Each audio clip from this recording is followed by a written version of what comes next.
So Adam, I thought as we're starting to approach the end of the personal tax year on the 5th of April, it'd be good to do a bit of a piece for our clients on year-end tax planning. So this is not about long-term planning, of which there is many topics that we can go into, but this is about what can they actually execute in the short amount of days that we've got left now ahead of the end of the tax year. So we are effectively going to cover, I think, 3 key areas that most business owners will have an ability to influence for the end of the tax year. We're going to talk from an income tax perspective, a pensions contribution perspective, and then a little bit on capital gains, because again, that is more of a medium term thing, I think. Can you just do a bit of a glossary for us of the 3 allowances in relation to those areas? Sure. So you have your personal allowance, which is in relation to salaries or dividends, and the tax-free amount you can have there. There's your capital gains tax allowance, which you're referring to is predominantly the sale of an asset. That might be shares, that might be property, some circumstances that have to do with businesses as well. And the third allowance is your annual allowance, which is to do with pension contributions, how much you can contribute to your pension in any given tax year, with also receiving tax relief. Brilliant. So in terms of income tax, the first one, personal allowance, most of our clients will be taking a modest salary, and then they will be making decisions around their dividends on top of that to make the most of the rates and the bands. So you've got your personal allowance that you can use, £12,500. You've got a dividend allowance, which is £2,000 this year, drop into £1,000 next year, and then £500 after that. So you want to be making the most of that £2,000 now, if you can. Then I always say that it's cheap money, the dividends up to the basic rate band of about £50,000, because it's 8.75% before it then increases dramatically to 33.75% thereafter. There is an issue then. The next key milestone, I think, is when you go over the £100,000, because then you start to lose your personal allowance. So that's some things to think about there. And then the next consideration, I think, is in regards to pensions, and this has become more interesting, I think, now with the corporation tax rate due to go up. So although we're talking about individuals today, obviously all of our clients are running companies. You almost can't do personal tax planning without considering the impacts on the company as well. So do you want to talk us through, or first of all, I'll explain that the corporation tax rate is increasing for the first time in many years, unfortunately, on the 1st of April this year. And it will go from 19% to as much as 25% for some companies. So if your taxable profits are more than 250,000, you're going to be paying 25%. If they're below 50,000, you're going to pay 19%. And if your profits are between 50 and 250,000, you're going to be paying a marginal rate of between 19 and 25%. I think it's important to address that first. And now you've got a bit of a illustration, if you want to just share your screen, talking about decisions on pensions versus dividends. So if you've got income that you can draw out of your business now, what would be the implications of drawing out as a dividend and pension? And whilst you're viewing that, Adam, if you wouldn't mind addressing the pension allowance piece as well and what that looks like. Yeah, I think that's great. I'm going to do that. You just got me thinking about something there in terms of the income tax allowances, and something that's really useful to talk about when we're coming up to the end of the tax year and going into a new tax year. So those allowances we can be quite strategic with, thinking about what's happening this year and also next. So generally those thresholds are really important, that you're talking about roughly £50,000, roughly £100,000, and then going up to £125,000 and £150,000. So something to think about is to say, well, what are we also expected to pull out of the company next year, salary, dividends, and how you can potentially balance that to mitigate tax. So there's a strong case, for example, if you are going to pull out from the business, let's say £50,000 this tax year, but next year you're expecting profits to be very high and you might pull out £125,000, there's definitely an argument to see if there's a way to pull more income into this tax year or delay income into the new tax year as well. So I think that's a really good way to mitigate tax, not just thinking about tax in a single tax year, but thinking about across a number of tax years with the business planning to effectively mitigate that tax over time. So planning that to reduce your tax as much as you can on an ongoing basis. Yeah. So I'll now share this screen that you've nicely set me up for, Paul. And this is a really interesting way we can also mitigate tax in terms of the tax planning of reducing that income that's coming in this tax year, or possibly also next tax year as well, when we're thinking about the places and the time when we might be paying more tax. So you've got a few options in terms of extracting profits from the business in terms of salaries and dividends, but also pension contributions are a really strong angle. So one of the things that I've put together here is to show the impact of, an example I've used here is having £10,000 of spare revenue and what you might do with that.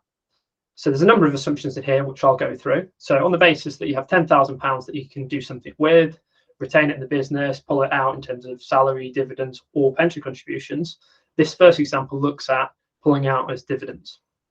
So on the basis of the new tax year where you're possibly going to be paying 25% corporation tax, you're then going to have a net profit of 7,500 there. You're then going to say, well, actually, I'm going to pull that out as dividends. You receive 7,500 pre-tax.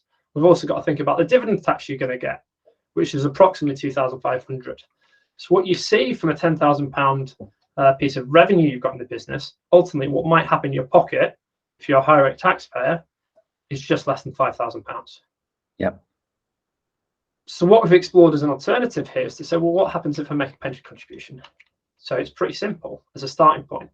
You've got the £10,000 of revenue still. You pay yourself by a company pension contribution. That then sits in your personal pension. You pay no corporation tax on it. And obviously there's no profits there either. So you're not going to pull out, pay any dividend tax either. Yeah. I think the really interesting thing here is the impact that has over time. So whilst we're talking about having in your bank account just £5,000, which might be a nice thing to have, opposed to £10,000 in your pension that you might not be able to access until you retire or you reach retirement age, is what happens to that money over time if that's invested, opposed to just sitting in your bank account. So we've talked about this, Paul, that immediately you can see there's more money in your pension than in your bank account. But if that money is then invested within your pension, it makes a big difference over time. So there's some data on this to show, well, what could you get from an investment return? What's the historical returns without going into forecasts of what might happen, particularly in the short term, which is unpredictable. Over the long term, as an investor, if you invest the right way, you can have confidence in this. So I won't delve into the data too much, but I think it's important to say we're not overly ambitious with the rate of return we're expecting in terms of this if it's invested. So the data set I have that can go back the furthest is the US stock market. The data I have is since 1926. The average rate of return for the US stock market, by the metric I'm using, is just over 10%. So what I've used to bring that down a little bit is saying what happens if you get an average rate of return of 8% if that's invested. So in the pension position, what you're looking at is 5 years. What's that look like? What does the £10,000 equate to over 5 years? Assuming you're going to get that average rate of return. And the really good thing about this is what happens over time. So the compounding effect is huge. So over 10 years, it then doubles in money. 20 years, it doubles again, more than doubles. And then over 30 years, you see the figure that you can get if you're achieving the average rate of return. Just amazing to actually see it with your own eyes, isn't it? But £10,000 into your pension, no tax implications. So in that top example of the dividends, it's effectively a double tax. The company pays tax, you pay tax. In the bottom example, the company doesn't pay tax, you don't pay tax. And as Adam says, instead of that sitting in a bank account in very little, which we're going to show in a second, the compound effect of that being in a pension scheme is incredible. Now, I'd just like to make clear that what we're not saying here is we advise you to put your money into a pension scheme. We're just helping to illustrate the differences of the 2 points. Before you come onto the cash return, Adam, if you wouldn't mind just doing a quick update on the corporation tax just for transparency. So that corporation tax, as Adam says, is assumed at the 25% rate. So that's the worst case scenario, the most cautious. You get 4,969. If you're a 19% corporation taxpayer, so that will be making profits of less than 50,000 in a year, then that becomes 5,366. So not a massive difference, but just for transparency. So yeah, if you just want to move on to this final piece then, Adam, about the cash return, please. I do agree with you, Paul, that it is hard to believe. So it's not, with these things, it's really important to be kind of evidence-based rather than hopeful, so to speak, in terms of what an investment might give you over time. But you'll see this, if you ever look at any of the data on this, it's all driven by that. And that's why it's important investing as early as you can, because this is the impact it has. The later you leave it, if you're 5 years away from retirement, as an example, you see it doesn't have a significant of an impact. So to show the other example is that scenario, which has now been updated to reflect what's going to be in your bank account in theory if you're going to get a cash rate return of 2%. Why I've used 2% is because it's expected over time that interest rates are going to come down. So I'm not comparing what interest rates are going to be now. What I want to do with forecasts is say what's potentially the average rate return you might get for something either like an investment strategy or cash. I'm not saying it's, if we go back 5-10 years, we've seen that we've had incredibly low interest rates. Where we see it now, they are relatively high compared to history. Not the highest, but certainly the expectations they're going to come down over time. So to give a realistic example, the figure that I've used is 2%. So if we look at that money that's in your bank account, you're pulling out 5,366. If we're looking at the lower rate of corporation tax, you can see the impact of the compounding effect. Whilst it's still there, it's much more, or it's less significant at a lower rate of return. So that money over 5 years at that rate still compounds, but at a slower rate. So 5,900, you see it at 10 years, 6,500, 20 years. And that's a really important metric generally when we're thinking about also the real purchasing power of that money, because what is inflation going to be over that period of time? So whilst we're saying in 30 years time, it's almost doubling, the real purchasing power of what you can buy with that money isn't. Brilliant. And then close that down if you want, Adam. I just want to move on to talking about, obviously we've just plucked £10,000 out of the air there. The amount that you've got available to draw out your business will be either more or less than that. In terms of dividends, the amount that you are eligible to take is purely based on the distributable profits of the business. So if you've got the distributable reserves on your balance sheet, you can take anything up to that amount, providing that the cash is available. With pensions, it gets slightly more complex because you need to think about the annual limits that we talked about before. So most people understand there's a £40,000 annual limit that you can pay into a pension and receive, and that be tax-free effectively on you, on that payment.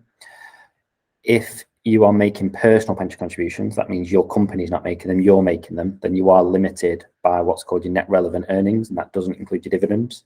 So you'll be quite restricted if you're just on a small salary. If the company is making that pension contribution, then your only limit is the 40,000. So the company can effectively put as much in, providing that we believe that is for the benefit of the business, or wholly and exclusively for the benefit of the business. Where that 40,000 starts to get a little bit more complex is that if you but better, you could take even more, is if we pass the wholly and exclusively test and you exceed 40,000 in the current year, you've actually got 3 years of carry forward unused allowances that you can do. So you have to use your current year first, then 3 years ago unused, then 2 years ago, then 1 year. So if 3 years ago you contributed 36,000, you could put 40,000 in this year plus another 4,000 because of 3 years ago. And then if 2 years ago you contributed 30,000, you could put another 10. And that's how they work. Anything else on that, Adam? I think you did that really well. In terms of carry forward, that's it. So, if anybody's thinking about making a significant pension contribution, it's really important to know your history of contributions in the last 3 years, because they'll disappear. The journey a lot of people go on is they increase the amount they contribute to the pension over time, which means that when we think about future allowances, which might be higher than in the past, you may be wanting to utilize those allowances from the past because they disappear. So that allowance you're talking about from 3 years ago, come the 6th of April, will disappear to you. And then it will be 3 years ago from next tax year, which might be lower and lower amounts. So it depends on your circumstances, but it's something definitely to be aware of if you're looking at that route, particularly doing significant amounts. Yeah. That's great. And then final thing, just before we finish, is to just touch upon the loss of the annual allowance. Now that's on a very high level of earnings, but just to complete that picture, do you want to just talk us through that? You're talking about personal allowance here. Talking about the annual allowance when earnings are more than 240,000. Okay, yeah. So the pension annual allowance there. So that's a really important point as well for people that are going to progression with their earnings. Is those that are pulling larger amounts will have a reduced, what's called a tapered annual allowance. So the amount between, well, it starts over 240,000 for every £2 over 240,000, it's reduced by £1. Yeah. So that's again why it's quite useful for those high earners is to consider what they've used in the past. So it can go all the way down to £4,000, which isn't a lot to contribute to your pension. So those people that might have tapered annual allowance to £4,000 all the way down from 40, it really might be quite important to use unused allowances. But it's also important to be aware, because some people won't realise, they think they've got £40,000, make the £40,000 contribution, and can then receive a tax charge if those previous allowances aren't available. Yeah, excellent. And I said final thing, but I did lie, because we said about the capital gains tax allowance at the start. So if we just touch upon that, that's a bit of an odd one, because there's been very little change to capital gains tax annual allowance over the last few years. It's crept up slightly, and now it's all about to almost disappear, isn't it? Yeah, it's been an interesting one from a tax perspective for a while, because the rates of capital gains tax have historically been lower than if it's income tax or dividend rates of tax. So it was the low-hanging fruit for the government to say, shall we do something with this? What they haven't done is say those rates for a basic rate taxpayer of 10%, high rate taxpayer of 20%. We're not going to alter those, but what we are going to alter is the bit that's tax-free. So the bit that's tax-free is 12,300 as it stands, and has been around that figure, albeit creeping up, as you say, but it's being slashed from next year. So it's more than half next tax year to £6,000, and then the subsequent tax years down to £3,000. So what they're effectively saying for anybody that have got sizable assets outside of tax efficient vehicles, is what I'll describe it as, is there's virtually no capital gains tax allowance anymore. So if you're thinking about this from a strategic point of view, again, thinking about your tax planning, not just this one given year, but over a number of years, you can start to think, are we going to realise a liability in the new tax year and future tax years? So an example I can give of this in my world is there'll be people that have investment accounts that aren't yet in ISAs or in pensions because of the amounts involved. They're thinking, I want to use future ISA allowances and things like that. Strategically, some of these people are making the sales of those assets now, those shares, now to utilise these allowances whilst they're high. Yeah. And then that gives you more room in the next tax year. So if you're going to do something in the short term, I wouldn't necessarily be led just by tax planning, because there's more important considerations sometimes than that. But if you're thinking about some sales that you might be placing shortly, have a think about, is it worth using any unused allowance from this tax year to then give you that full £6,000 in the new tax year? So that can be used a few ways. Great, thank you. So that's a quick update, everybody, on income tax, capital gains tax, and pensions ahead of 5th of April. We said we were going to keep this bite size. As you can see, it is challenging because there's so many things to consider and so many knock-on effects of all this. Not advice, because obviously we're not speaking to you one-to-one at the moment, but considerations and lots of things to consider. But needless to say, if there's anything you'd like to discuss, just feel free to reach out to myself or Adam. Thank you. Cheers, Paul.